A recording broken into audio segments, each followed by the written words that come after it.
Hi, I wanted to make this video because this guy has been getting on my nerves the past few days. To destroy my friend's argument that ICE is good and that his view is fact and not his delusional thinking. If you don't know, I have a rocky friendship with this person who goes by the name Tera, mainly because he views things completely different to how I see. The main point of my video is just to get my point across to finish this debate. This started on January 22nd and the following days after. He tried doing his best defending this stuff that disgusts me. I started losing my mind because I cannot stand people who support this shit no matter what I try to tell them. My debating skills aren't great at all. But if I am given enough time to develop an understanding, I can craft a response.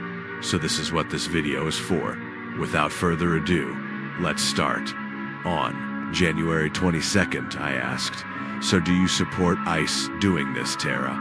I want to know your opinion on it." ICE entering homes without warrants and taking away children. Children were also taken away by agents for just walking to school. How is this making America safe? It's unethical and inhumane. Add that with many people dying in ICE custody and detainees. Tera mentions, apparently they arrested the father of this child who is an illegal immigrant. An illegal immigrant? So about this claim is from DHS while the schools portray the situation differently. So the situation is two-sided. Both sides cannot be proven at this time, but in my opinion, I wouldn't trust DHS. I can provide examples why.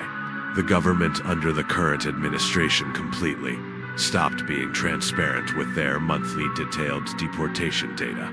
Instead, the Department of Homeland Security provides updates via press releases where they can just make up whatever narrative they want without providing any real data. So who would you trust more?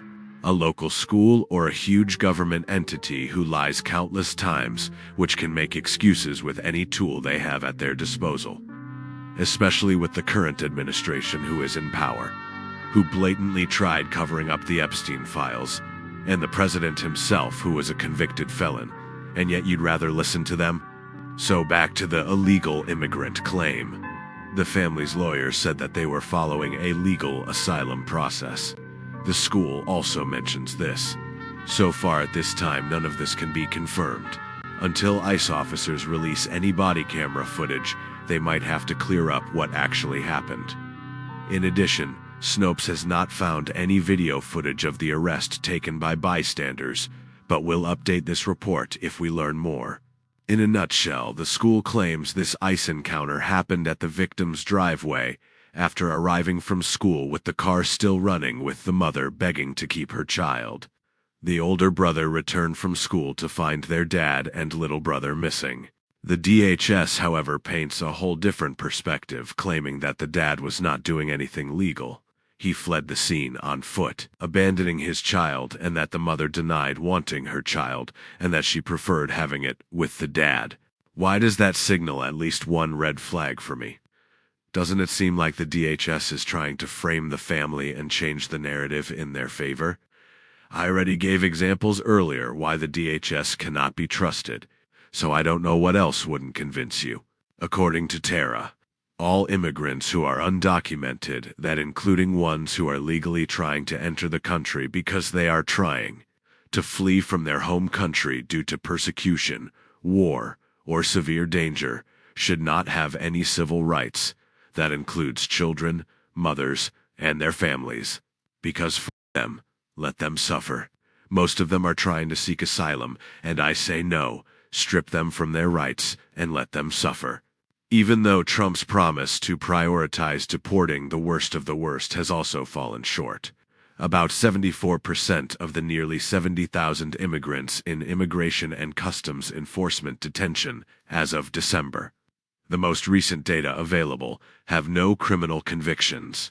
Great job, Tera. We are deporting immigrants with no criminal convictions. And before you say this is bias or some shit, I got this from a fact-check site. And if you still refuse, then that proves you are in an echo chamber that you tried to claim I am the one in. I respect ICE because they are doing everything possible to make America safe by murdering American citizens, causing outrage and protests. This is totally making order in society. This makes America safe, and anyone who doesn't agree with my delusional view is a denial of reality because I am always right and anyone who disagrees with me is wrong. Any or most sources that oppose my bias is factually incorrect because I say so, despite not giving any examples or reasons why.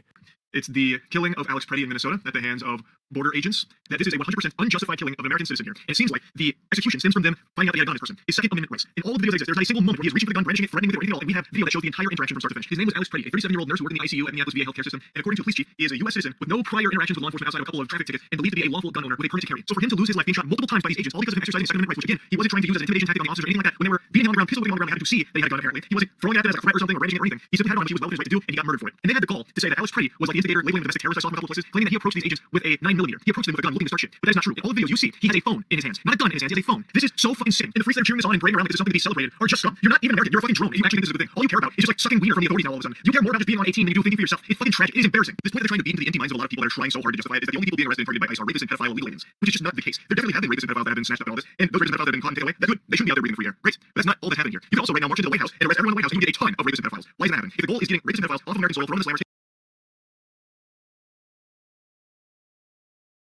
Also, you're racist because I like deflecting stuff back at you for no reason, despite my view on immigrants is racist itself. So after I started internally losing my mind, I decided to step away for some time. I moved on afterwards.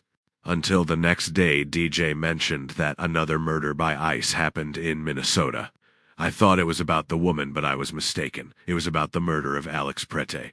Anyway, then Tera jumps in, trying to start another argument which he just started, which I wanted nothing to do with, and pretends that Renee Good's death was justified. Oh boy, Tera, I can now prove to you how wrong you are about Renee Good's death. No, she did not hit the ICE agent. Snopes and the New York Times debunks this, and I can show you right now. And Renee was not a terrorist like you claimed in the past. She had no criminal history, all but one ticket she got. That's it. A federal agent fatally shot a motorist, 37-year-old Renee Nicole Good. Trump administration officials said these were, quote, defensive shots, fired because the officer was being run over. And a woman attacked them, and those surrounding them attempted to run them over. But our analysis of bystander footage, filmed from different angles, appears to show the agent was not in the path of the victim's SUV when he fired 3 shots at close range. Here's how events unfolded. Moments before the shooting, the victim's maroon SUV is stopped in the middle of the street. Multiple unmarked federal vehicles are idling nearby. Secretary Noem alleged the motorist, quote, was blocking the officers in. Bystanders are blowing whistles and yelling at federal agents. Then, federal vehicles start moving toward the maroon SUV, with sirens and lights blaring. A federal agent films the scene on his phone. The driver rolls forward slightly, turning left, then stops and waits for others to go ahead.